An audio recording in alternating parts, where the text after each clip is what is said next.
সকালবেলা চোখ খোলে ঠিক পৌনে পাঁচটায়, কারণ ওই যে আমার ভেপুবাসী আমাকে তুলে দেয় প্যাঁ করে। কিন্তু বাইরে এসে তাকাই আমি প্রায় পৌনে সাতটায়। 2 ঘন্টা আমার প্রিয়দর্শিনীকে দিতেই হয়। চলো, পৌনে সাতটার সময় দুয়ারে জল দিয়ে প্রথম কাজ হচ্ছে এই জানলাটা খোলা। আর এখান থেকেই একটু সূর্যদেবকে ডেকে নিই। স্নান ধান করে সূর্যদেবকে ডাকার সময় আর পায় না, কারণ সূর্যদেব তো তখন হাফ টাইম হয়ে যায়। তাকে আমি ঠিকঠাক খুঁজেই পাই না। খুঁজে পাই না মানে কি বলো তো, আমাদের সিঁড়িঘরের আড়ালে সূর্য চলে যায়, ছাদে না উঠলে সূর্যটাকে দেখা যায় না। যাই হোক, বাসন না রাতেই মেজে রাখা উচিত। এঁঠো বাসন নাকি সকালে মাজলে, মানে বিশেষ করে ঘুম থেকে উঠে বাসি বাসন দেখা নাকি খারাপ। কিন্তু ওই যে সময় হয়ে ওঠে না, রাত্রিরে না এই ঠান্ডা বলো আর গরমই বলো, ওই যে 11:30 পৌনে 12টার সময় বাসন মাজতে আর ভালো লাগে না। দেখো, শীতকালে শুধু বাসন মাজলেও হবে না, নিজেকেও মাজতে ঘষতে হবে, না হলে ওই যে জমির আল হয়ে যাবে, মানে মুখ একেবারে ফেটে চুড়ে যাবে। আমার না স্কিন ভীষণ অয়েলি ছিল, কিন্তু একটা বছর দেখছি স্কিন একদম ড্রাই হয়ে যাচ্ছে। এটা বোধহয় বয়স হয়ে যাওয়ার লক্ষণ, তাই না? চলো, ওদিকে ভাত বসাতে হবে, তাড়াতাড়ি করতে হবে, নিজেকে বেশি সময় দিলে চলবে না। কিন্তু 1 গ্লাস জল এখন আপাতত আমি খাই। থাইরয়েডের ওষুধটা খেতাম, কিন্তু ওটা বন্ধ করে দিয়েছি। ঠিক বন্ধ করে দিইনি, মানে ভুলে যাচ্ছি জানো তো খেতে, নিজে থেকেই বন্ধ হয়ে গেছে ধরতে গেলে। আর দেখো, আমার না একটা চোখ না ফুলেছে আর একটা চোখ ঠিক আছে। এটা কি ঠান্ডা লাগার লক্ষণ না কি, আমি না বুঝতে পারছি না। আর চোখটা না বেশি একটু চুলকাচ্ছে, তাই বলে আবার ভেবো না জয় বাংলা হয়েছে, না সেটা হয়নি। এরা ঘুমোচ্ছে। এবার চলো আমি আমার অফিস ঘরে যাই।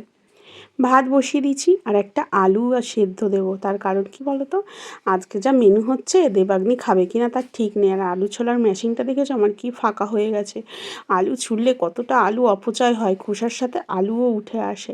আর আজকে যেহেতু একাদশী, তাই না, আজকে কি করব বলো তো, কলা দিয়ে আলু দিয়ে একটু ঝোল করব আর ওই কলার খোসা বাটা করব।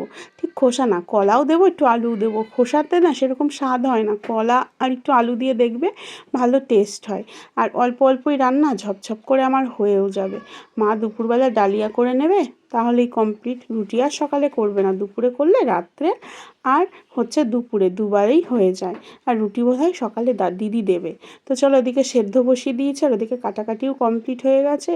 আর কলা আলুর ঝোল বলে নাক সিটকিও না, একদিন খেয়ে দেখবে সত্যিই খুব টেস্ট লাগে। শুধু ঘিটা একটু বেশি করে দিতে হবে, আর গরম মশলা তো অবশ্যই দিতে হবে।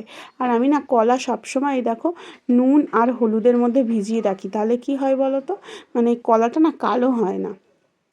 চলো, দেখতে দেখতে ঝোলটাও আমার হয়ে গেছে। এবার লাস্টে এই যে ঘিটা দিয়ে নিলাম। আর এবার কলার খোসা বাটাটা করব।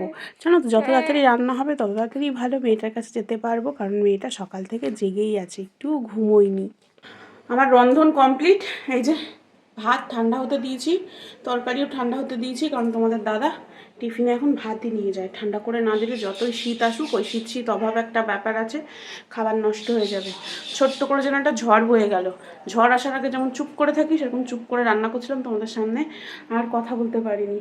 এবার টাইম ফর প্রিয়দর্শিনী। প্রিয়দর্শিনী অন্যান্য দিন ঘুমায় জানো তো, সকালবেলা জাগে না, যেহেতু ও রাত্রিবেলাটা নাইট ডিউটি দেয়, তো দিয়ে সকালবেলাটা ঘুমোয়। কিন্তু আজকে উঠে পড়েছে, মা ধরে ওকে বসে আছে। এবার ওকে সময় দিতে হবে, ওকে পরিষ্কার করব, খাওয়াবো, তারপরে তো তোমার দাদা উঠবে। দাদাও অনেক কাজ করে দিয়ে যায়, ধরো ঘর ফর ঝাড় দিয়ে যাওয়া, বিছানা তুলে দিয়ে যাওয়া, এগুলো করে। আর প্রিয়দর্শিনী ন্যাকড়া চোখড়া তো মা ধুয়ে দেয়, আর বাদ বাকি ছোটোখাটো যেসব জামা কাপড় থাকে টুকটাক ওই হালকা একেবারে আমি কাচি। এই দেখো প্যাঁ প্যাঁ প্যাঁ প্যাঁ করেই যাচ্ছে। আর থাকবে না, আর থাকবে না বলছে, আর থাকবে না বলছে। এবার তোমার কাছে যাবে, আমার কাছে যাবে। চলো দুধ খাবে। আমাদের হিলহিলির না ঘাড় একদম শক্ত হয়ে গেছে, কিন্তু দেখো এখন ঘাড়টা হিল হিল হিল হিল করছে, কারণ ওর ঘুম পেয়ে গেছে, এর জন্য ঘাড়টা হিল হিল করছে। যাই হোক, ও ঘুমিয়ে গেছে, আমারই ভালো হয়েছে, ওকে ঘুম পাড়িয়ে দিয়ে এই কাজগুলো সারতে পারছি। এগুলো তোমাদের দাদাই করে রেখে যায়, বিছানাটা ঠিক করে যায়। কিন্তু ওই যে আজকে দেবাগ্নি স্কুল ছুটি, দেবাগ্নি একটু ঘুমোচ্ছিল, এর জন্য আর ওঠেনি, ওকে আর তোলেওনি, বেচারি সকাল সকাল ওঠে তো। যাই হোক, এবার মেয়েটাকে সময় দিই, বড়টাকে, কারণ ও তো মাকে চাই বলো। আর আজকে চুপি চুপি ওকেও না কলা দিয়েই ভাত খাইয়ে দিয়েছি, মেয়েটা বেশ খেয়েও নিয়েছে।